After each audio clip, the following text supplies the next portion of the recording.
Hello everyone, Hafsa here. Now that we've seen how to schedule ourselves and determine the type of work that we can actually do, as well as find an idea to our new project, it's time to see how animation is actually taught. Now, you might think that animation is all about drawing and that you have to be a good artist to work as an animator. And in a way, that is correct, because being a good artist will give you more options in the workforce as an animator, but this is not completely necessary, because being a good artist, as in a good illustrator, doesn't really mean that you're going to be a good animator, and vice versa.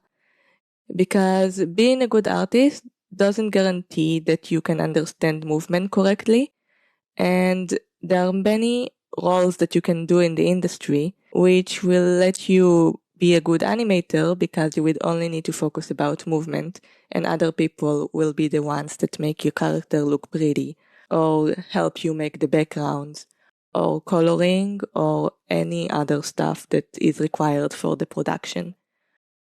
So being a good artist is not complete requirement to being a good animator. Because, in animation, even a stick figure can look really good if it moves correctly. And something that is a good illustration, which moves stiffly or is deformed when it's moving, will not look good in animation.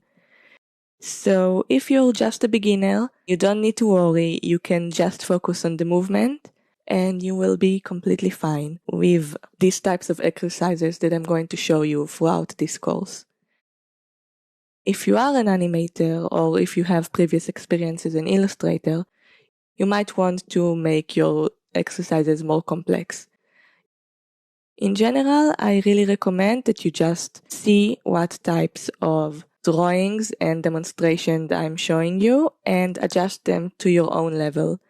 I will give you instructions as to which exercise we're going to be using later and what to focus on depending on your level. But you will need to adjust to your own levels as we've discussed in the last video. Okay, so first thing you need to know about being a good animator is that animation is both about aesthetics, but it's mostly about physics because we're actually going to make things move. So it might sound scary, but that's completely okay. We're not going to use any equations here. We're just going to use concepts to make it easier for us to understand how things actually move. Okay, with that out of the way, let us begin. First, we're going to talk about the classical 12 principles of animation. You might have heard this before, or it might be a completely new concept for you, but traditionally you're going to talk about animation within these 12 principles. Now, these principles are guidelines that relate to both real-life physics, animation techniques, and general design notions that are commonly used in animation.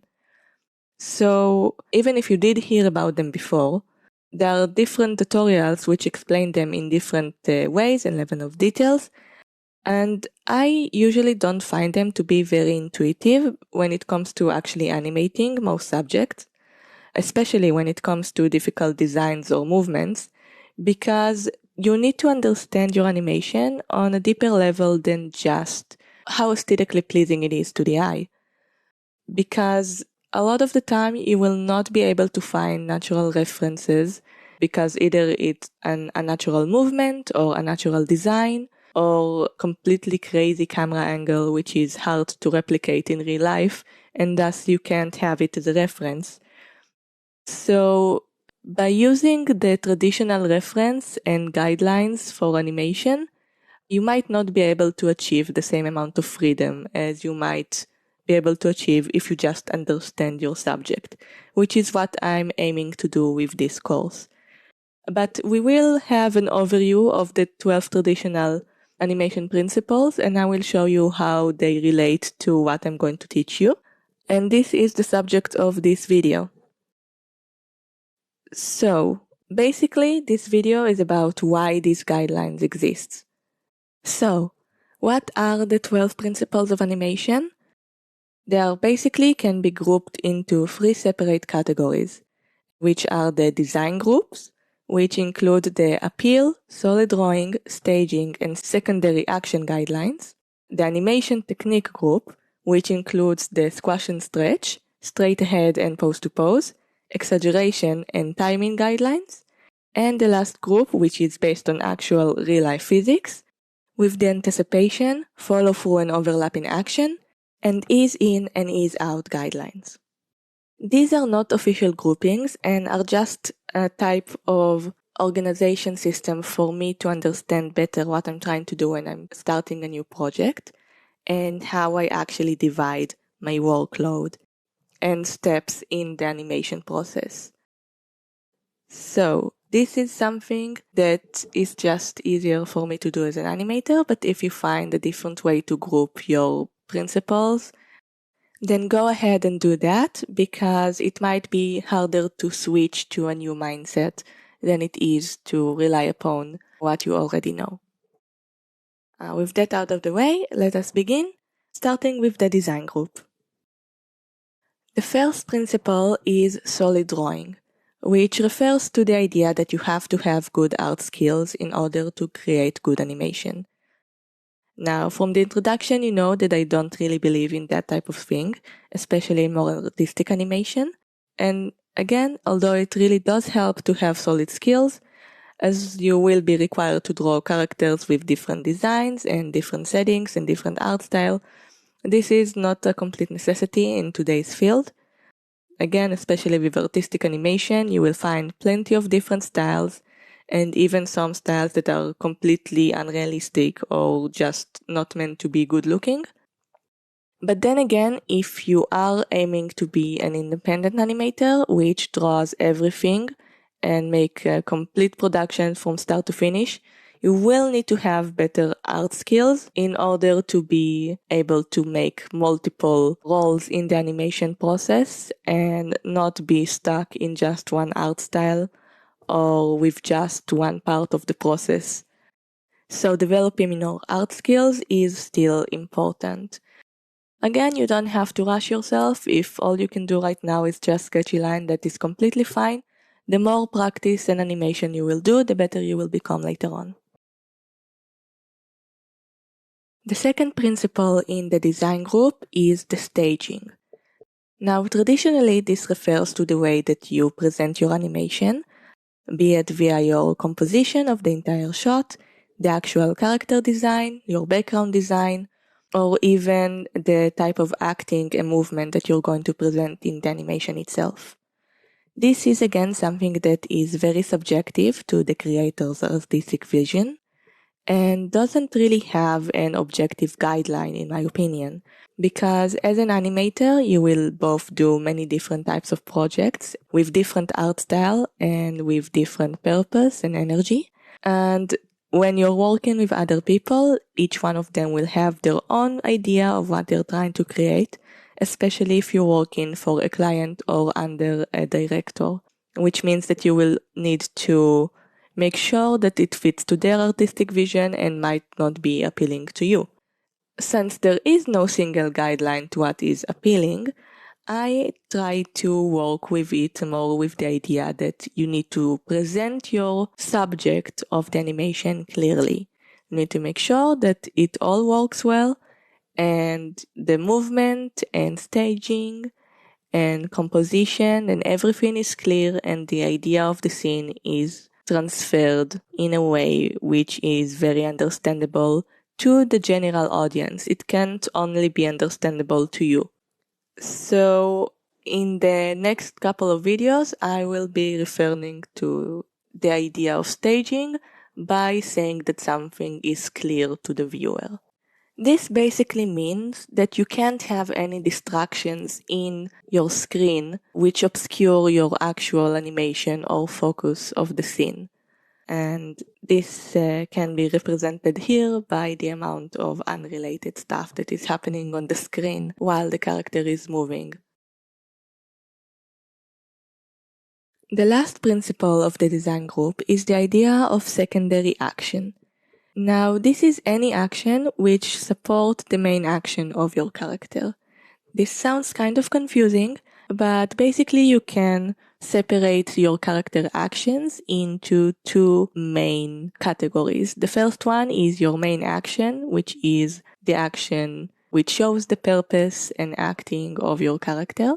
And the next one is secondary action, which can either be supporting action, which is independent of the main action, and what we are referring to with this principle of secondary action. And it can also be a related action to the main action, which is more related to the follow-through animation principle, which we're going to cover later on. Both of them are meant to give your animation a more realistic look, or a more engaging look, or energetic look, depending on how you want to categorize it. The thing about secondary action as a principle is that it is independent of the main action and is just there to give more flavor to your character acting. Again, this is something that is not very subjective because every person has their own idea on what is a supporting action and what is a main action. And again, you might not have the complete freedom to actually do these secondary actions, and they also depend on your entire budget because again they add complexity to the movement, which might not be very doable with tight budget or tight deadlines. So basically the thing about secondary action is that you need to use it to the extent of supporting your production in its entirety, including the actual work it requires and how necessary it is for your main action to be clearly understood. Then again, it does bring more realism and flavor to your actions, so if you have the time, it's a good thing to try and include secondary actions.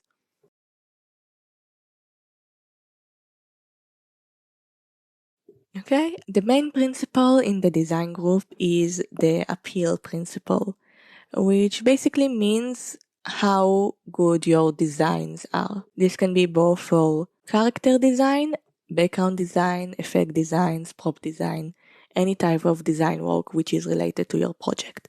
Now, this is again very subjective and changes a lot between projects, especially if you're an independent animator, which is required to handle everything for many different clients.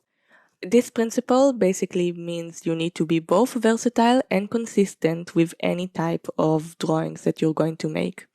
Now, this might sound scary, but that's not so bad when you think about it, because what we're looking for is actually consistency. Because again, how appealing something is subjective. So as long as you can match your own quality each time, your animation is going to look the best it can be with your chosen art design.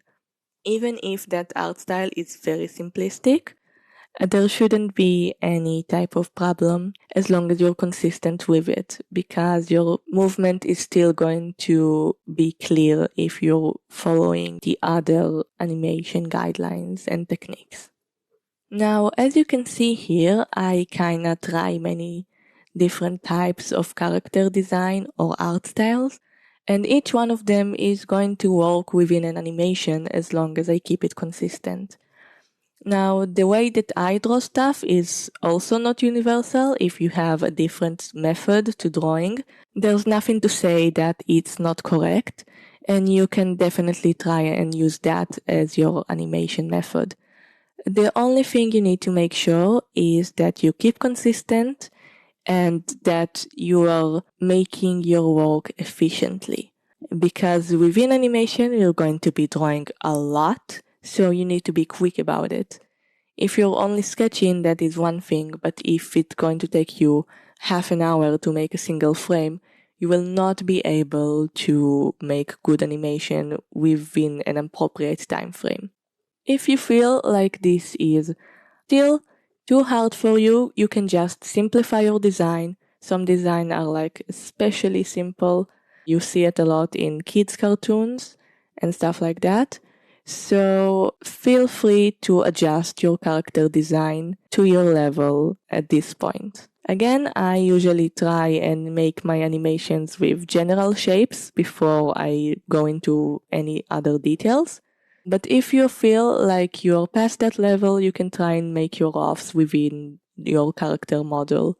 Again, this is not something that we're going to do right now, but we will focus more on it in the next lessons of character design.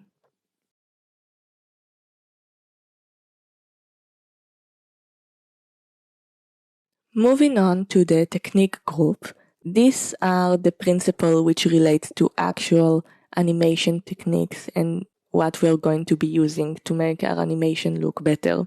Because animating is not the same as illustration. You don't need to make sure that every frame independently is pretty, but that the way they move is pretty, which will require some deformation of the characters in certain frames, as we're going to see in the next couple of principles and in our next animation lessons. So, starting with the principle of squash and stretch, this principle refers to the way that we deform our character model in certain parts of the movement to show its characteristic or its movement in a clearer way.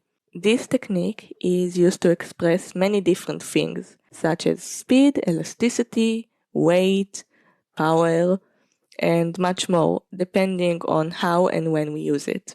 A subcategory of the squash and stretch are the smear and impact frames, which are frames that are drawn with specific deformations, which are meant to replicate the way that the camera takes the pictures in real life. We will see that in more details in our first animation lesson. And these, again, are visual techniques that are meant to replicate stuff that we see in camera or with our eyes. So sometimes you will see frames which look weird when you pause the animation, but that without them the animation itself is going to be very stiff and unappealing. So be sure to remember that when we're going to be using that later on. So, the second principle in the technique group is the straight ahead and pose to pose animation technique. This refers to the two main approaches to animation. Basically, when you're trying to animate, there are two ways you can go about it. The straight ahead approach is basically free animation. You make each drawing based on the one before it for the entire duration of the movement from start to finish. So basically you don't plan it at all. It gives you a free range to give many nuances to your animation and poses. But it also means that it's harder to keep your character on model and with consistent size, because you might deform it slightly between each frame until your character is going to look different from the start of the movement to the end of it. On the other hand, the pose-to-pose approach is planned animation, where you draw a small number of poses which are essential to your movement, which are called keyframes, and slowly break them down and fill in the gaps between those frames, with the way that we fill in the gaps determined by animation rules that we're going to see in the next lessons. This technique is more methodical and lets you work well both as an individual and as a team because it is planned, but it also doesn't give you much room for freedom and nuance in your movement.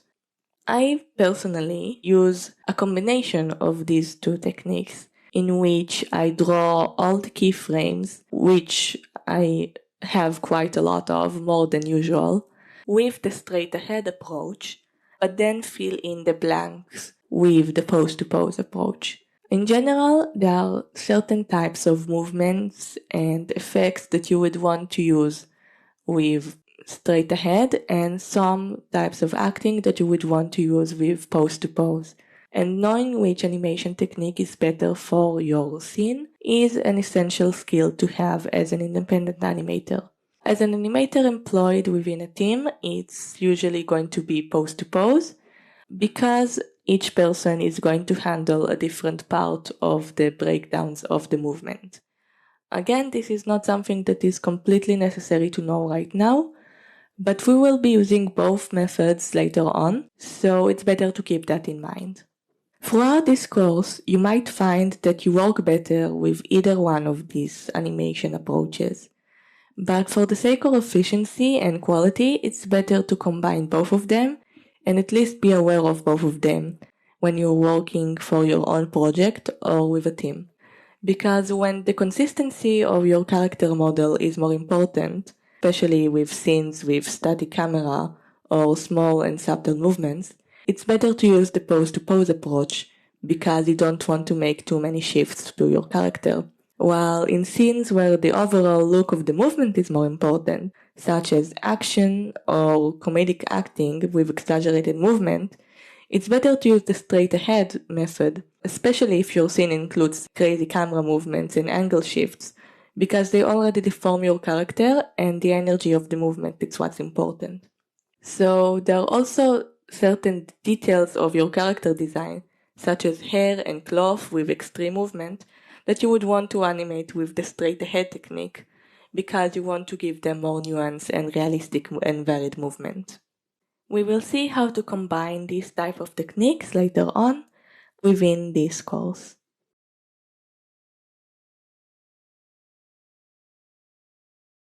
The exaggeration principle is again something that is both relating to the appeal and clarity of your animation, but also to the animation technique itself.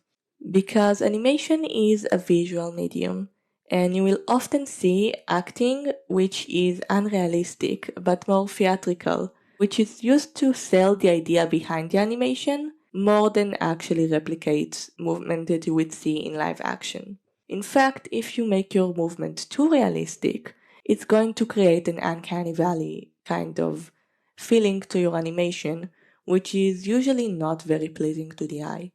The exaggerated movement in animation can also be a result of your character design, because sometimes you will have a design which is disproportionate or unrealistic, which will require specialized movement to support it and make it look good in movement. And by actively changing the laws of physics in your animated universe, or changing the way that your characters act, or the timing of things, you can express the idea of the scene better, because you can make your character move quicker, jump higher, or punch with more force just to make your animation look more appealing. This is a technique that we're going to be using in both movement and design later on when we'll be moving into more complex animations.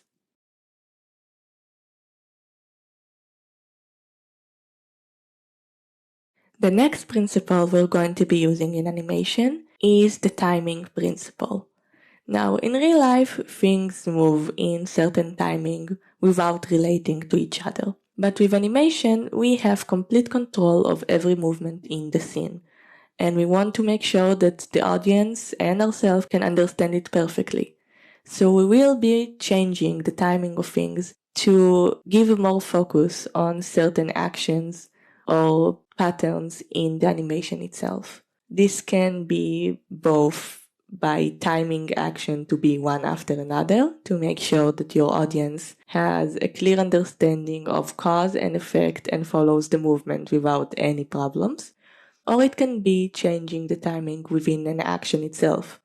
For example, you might see actions where your characters are hovering mid-jump or crouching for a longer time than necessary before making abrupt movement to give us more time to understand the movement and anticipate it. So the timing in animation is something that we will tweak and change, sometime with big changes, sometime with minute changes, and we will see how by affecting and changing the timing within an action we can create certain variations, and we will also see how we're going to do that in the later animation lessons. The last principal group is the physics group, which relates to real-life physics that are applicable to animation. Now, this is just the way that we are going to be representing real-life physics in animation. We don't actually use these equations and physics as pure calculated way to animate. We are just going to understand how they work in real life and how we're going to draw them to look realistic in animation. So first, we have the principle of ease in and ease out. This terminology basically refers to the laws of acceleration in real life. Acceleration is the rate in which an object changes its speed. In real life, you measure speed by how quickly an object changes locations, but because in animation the frame rate stays the same, basically you can't measure the location according to time, we don't look at how much time passes between each frame, but how much distance an object moves between each frame.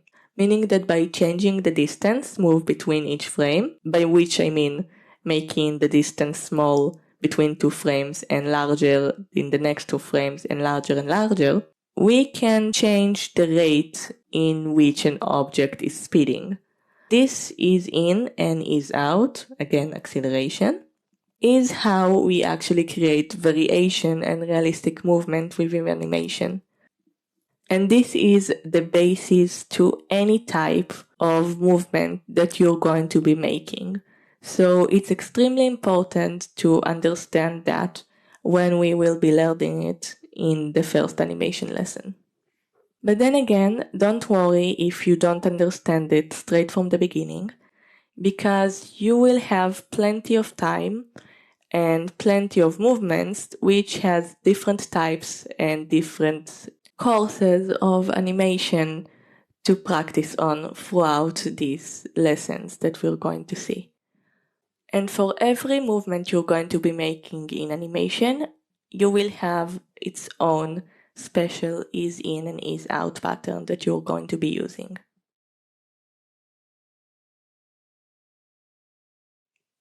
The next principle in the physics group is the follow-through and overlapping actions.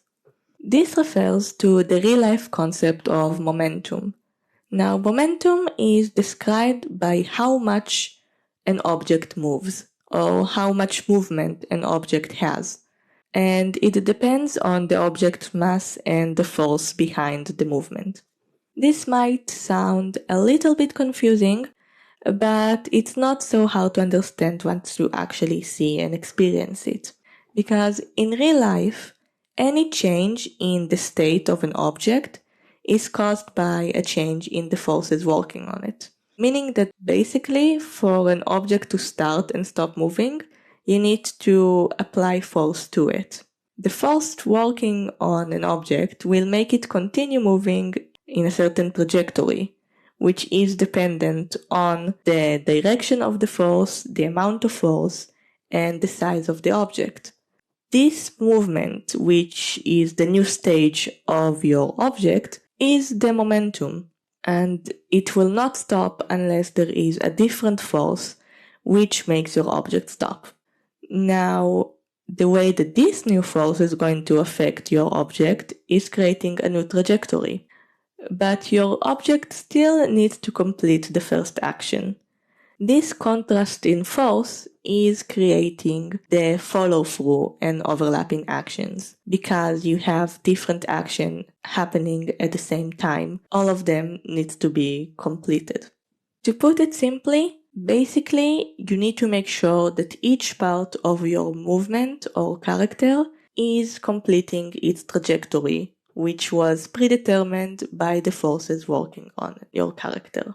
We will see in the next lessons how this difference in the movements of each part of your character creates their own trajectories and forces, which are going to be finished in different timings and points in space, creating the follow-through with the trajectory and the delay with the overlapping action. And we will mostly see this with complex animations, with character bodies, which has many different parts to them, and with character details such as clothing and hair, which move in a somewhat independent, but while still being affected by your character's main action.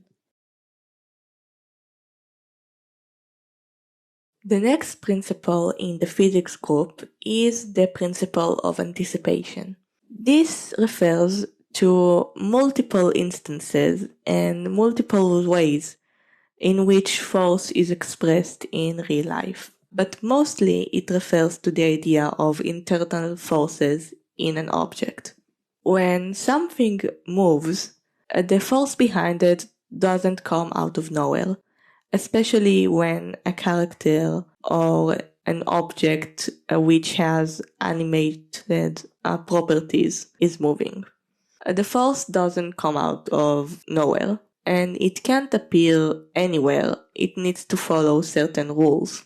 And basically, it needs to build up from zero, and the movement has to have enough space to generate that force. To express the correct amount of force with the action that we're trying to animate, we need to give it the opportunity to build up this force and the range for the movement.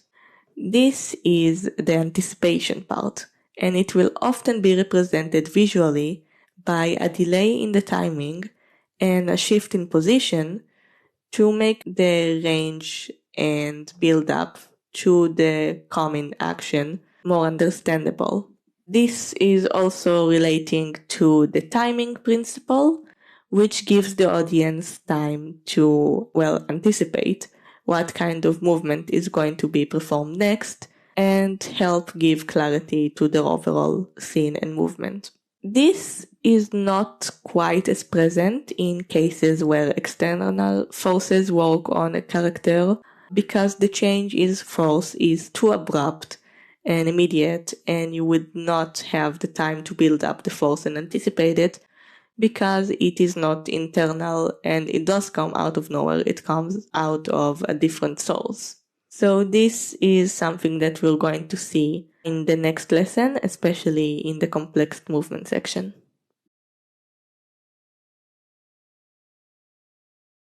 The last principle in the physics group is the curves principle. You might have heard that things don't move in straight line in nature. This is only correct when you are close to a planet's surface, and it is because that as long as a force is acting on an object, it's going to move in the direction of the force. And when you are close to a planet, this force is going to be gravity. Now you might be thinking of yourself, well, that doesn't explain why things move in curves specifically. This is actually very easy to demonstrate when you think about the way that acceleration works. Basically, you would not move in the same amount of distance between each frame or between each pose. They will always try and move quicker with bigger spaces downwards, which means that when you're trying to move in a straight line, you would always try to accelerate downwards, which creates the shape of a curve. But gravity is not the only force which makes it so that things move in a curve. For example, on Earth, most things move using mechanical physics, meaning that the movement range is dependent on the joints and connections and materials of your character design, or any other object for that purpose. These contact points and joints are the things that are going to limit the range of movement, and since they only have one point to start from, this range is going to be represented as a curve with that joint as its originating point. This principle is what we're going to be using the most when determining our character poses and range of movement. By understanding it, we can basically know all the possibilities of our character within a certain actions. So it's important to understand the potential curves of your character more than the actual curves that we're going to use when creating the movement. Because by designing the curves correctly, we can plan the animation from start to finish without even needing to think about it. We will also see how these types of curves are expressed when drawn in animation in later videos. This also applies to character movements and character details such as clothing and hair, as well as any other object that we're going to animate, including effects and background details. We're not going to be making any type of instance of a curve in this series because there are just too many. Basically, each type of movement that we're going to see in real life and in animation has its own unique curve. But by understanding the rules behind it, we will be able to determine and predict the type of poses and movement that we're going to be making in each scene that we're going to be animating.